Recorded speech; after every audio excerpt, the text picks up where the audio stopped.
आप देख रहे हैं न्यूज चैनल। मैं हूं चीफ एडिटर महेश कुमार पटवारी। उत्तर प्रदेश के लखीमपुर खीरी जिला स्थित छोटी काशी के नाम से मशहूर गोला गोकर्णनाथ में 140 फुट ऊंचा राष्ट्रीय ध्वज तिरंगे का स्तंभ का लोकार्पण किया गया। भारतीय जनता पार्टी उत्तर प्रदेश के पूर्व उप मुख्यमंत्री और राज्यसभा सांसद डॉक्टर दिनेश शर्मा ने 140 फुट ऊंचे राष्ट्रीय ध्वज स्तंभ का गोला गोकर्णनाथ में 25 जनवरी को लोकार्पण किया। इसके साथ ही शौर्य वंदन समारोह में 100 से ज़्यादा भूतपूर्व सैनिकों का भी सम्मान किया गया। इस तिरंगे स्तंभ की ऊंचाई 140 फुट है। राष्ट्रीय ध्वज तिरंगा 30 फुट लंबा, 20 फुट चौड़ा, खादी से बने राष्ट्रीय ध्वज का वजन 70 किलो है। विधायक निधि से लगभग 11.5 लाख रुपए की इसकी लागत आई है, जो गोला गोकर्णनाथ में स्थापित किया गया है। आज लखीमपुर में गोला के विधायक अमन गिरी जी के द्वारा 26 जनवरी के पहले एक बहुत बड़ा कार्यक्रम यहाँ पर आयोजित किया गया और मैं समझता हूँ उत्तर प्रदेश का सबसे ऊंचा झंडा 100 फीट से भी ऊंचा और 70 किलो का जो वजन का झंडा यहाँ पर आज शहीदों की स्मृति में उसको फहराया गया और साथ में शहीद परिवारों को और सैनिकों को, पूर्व सैनिकों को एक बड़े पैमाने पर अधिवक्ताओं को सम्मानित करने का आयोजन यहाँ पर हुआ है। मैं समझता हूँ कि मोदी जी का ये वाक्य कि ये समय विवाद का नहीं समाधान का है, आज पूरे देश की राजनीतिक स्थिति में बदलाव आया है और आप जहां तक बात कर रहे हो ये सपा बसपा माकपा बकपा आप, ये राजनीति के लिए पाप है और राजनीति में केवल इनका एक ही उद्देश्य है कि तोड़ो बांटो डांटो काटो और समाज को छिन्न भिन्न करो। मैं समझता हूं अब इस प्रकार की राजनीति का समय चला गया है। ये मोदी युग है, जो कहते हैं डंके की चोट पर कहते भी हैं और करते भी हैं, जो शिलान्यास करते हैं उसका लोकार्पण भी करते हैं। तो ये मोदी और योगी युग में ये जो आपने तमाम गठबंधनों का नाम लिया, बेहतर तो ये है कि गठबंधन होने से पहले ही टूट रहे हैं, ये अच्छा संकेत है, क्योंकि गठबंधन के बाद भी, चुनाव हारने के बाद भी इनको टूटना है। जिनका काम टूटना है वो टूटेंगे और निश्चित रूप में भाजपा का काम है जोड़ना, वो सबको जोड़ रहे हैं। अब देख रहे हो, हम लोग तो जाति के बगैर जोड़ रहे हैं, राशन दे रहे हैं तो सबको जाति और धर्म पूछ के नहीं दे रहे हैं, जो दे रहे हैं उसके हिसाब से दे रहे हैं। तो ये मोदी युग है और आपने देखा कि लोग भारी संख्या में, चाहे वो श्री राम मंदिर रहा उसमें भी गए, चाहे जनता का मंदिर रहा हो काम करने का उसमें भी आए। प्रयोग से ही ये सफलता की ओर बढ़ रहा है। थोड़ा सा समय आप और दें, यथास्थान बैठे रहे।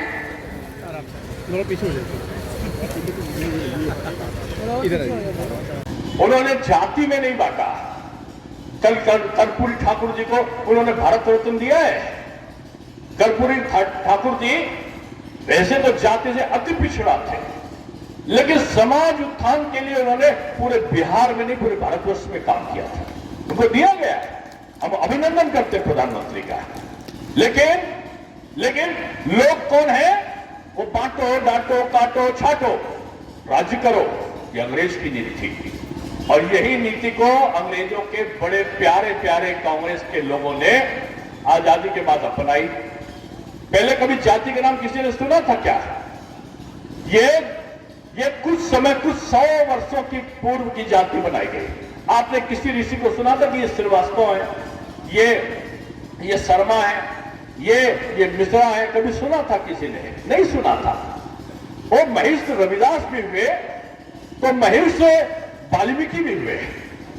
अब आज के समय होता कहते हैं तो एससी है, ये तो फलाना है, लेकिन आज रविदास महर्षि को भी लोग पूछते हैं। आज डोम राजा भी श्री राम जन्मभूमि के लोकार्पण में प्रतिष्ठित होकर बैठते हैं।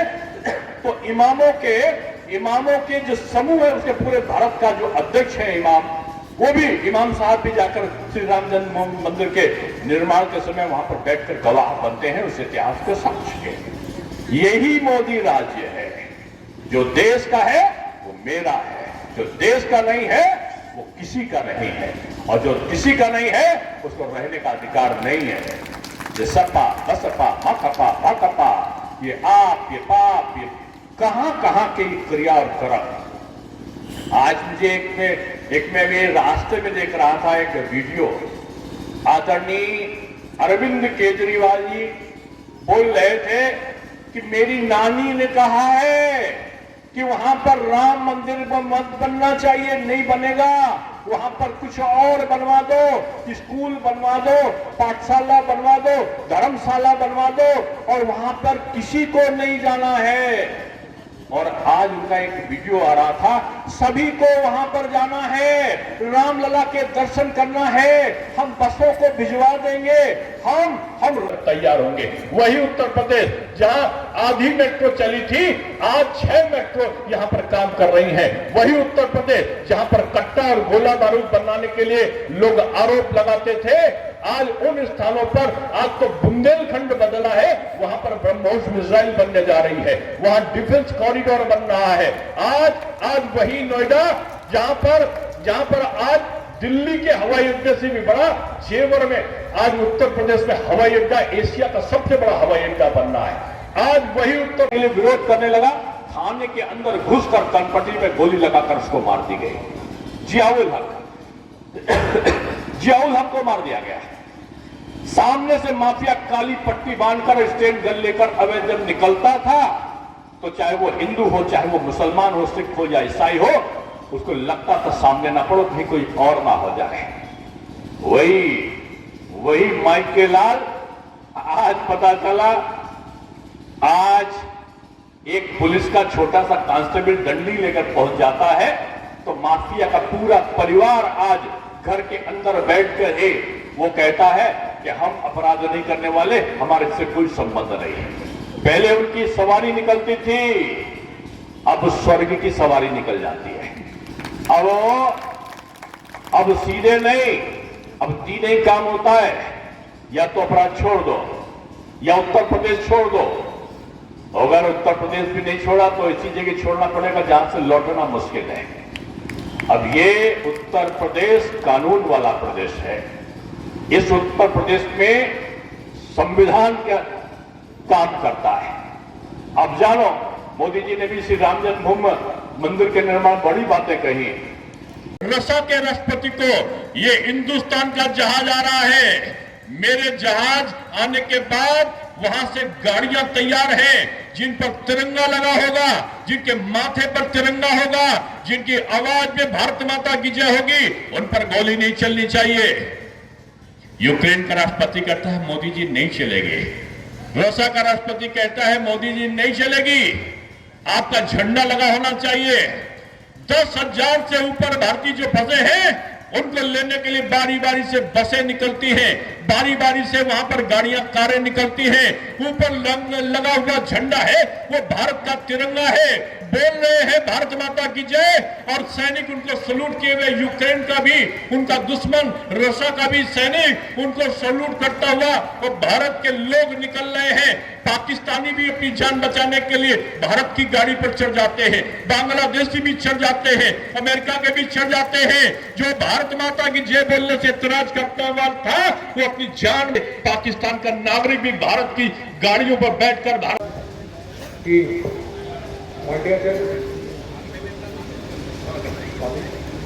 मंच में आ जाए, अगर कहीं अन्यत्र भी हो तो मंच में आ जाएंगे।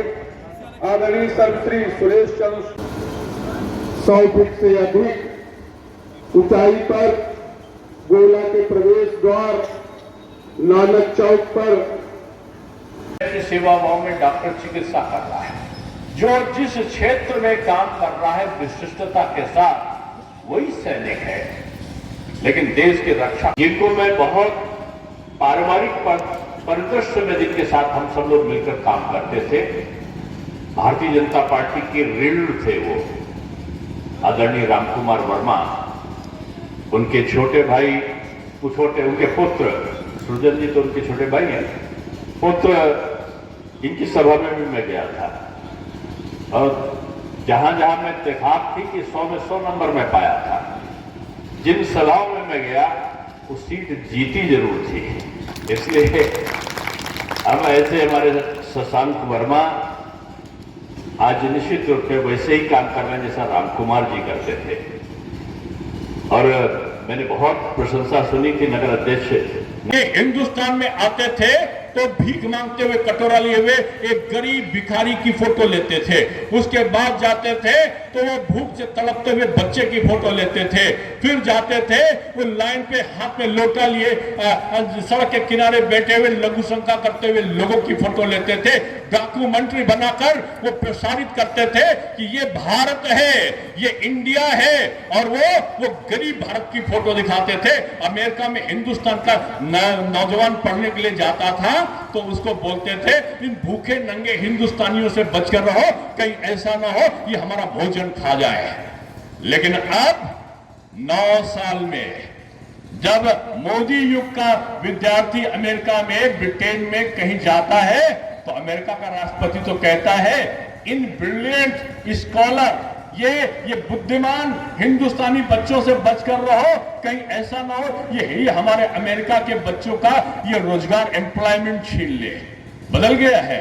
कांग्रेस ने एफिडेविट सुप्रीम कोर्ट पे दे दिया था, एक शासक आया, संत प्रवृत्ति का शासक आया, वो सपने नहीं देखता था, वो सपने जनता के पूरे करने का कुवत रखता था, अधिकार रखता था, हिम्मत रखता था। वो शासक परिवार के लिए चिंता नहीं करता था, वो शासक जनता को अपना परिवार मानते हुए आता था। वो शासक अफगानिस्तान से सिख धर्म ग्रंथ को वापस सुरक्षित जब आतंकी घटना होती लाने का कुवत रखता था। वो पाकिस्तान में भी जो गुरुद्वारा, हमारा गुरुद्वारा है, पवित्र गुरुद्वारा, उसकी भी रक्षा करने का साहस रखता था।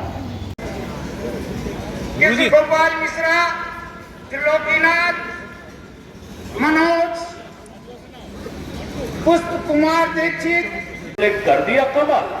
साबरमती के संत को हम प्रणाम करते हैं, लेकिन अभी 3 दिन पहले जिनकी जयंती हुई, सुभाष चंद्र बोस को भी हम लोग याद करते हैं कि नेताजी कहते थे कि तुम मुझे खून दो, मैं तुम्हें आजादी दूंगा।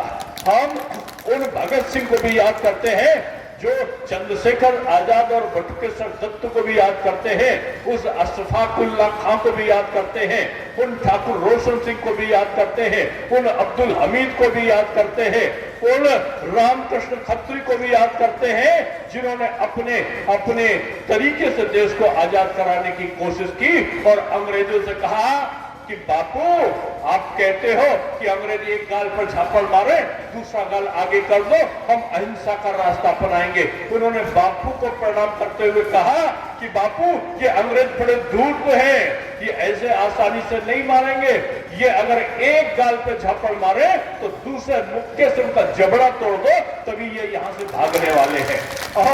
और ऐसा करने के बाद आपने देखा होगा कि वहां पर जो गोली चलाई जिन्होंने, लाला लाजपत राय के जिन्होंने लाठीचार्ज किया, उनका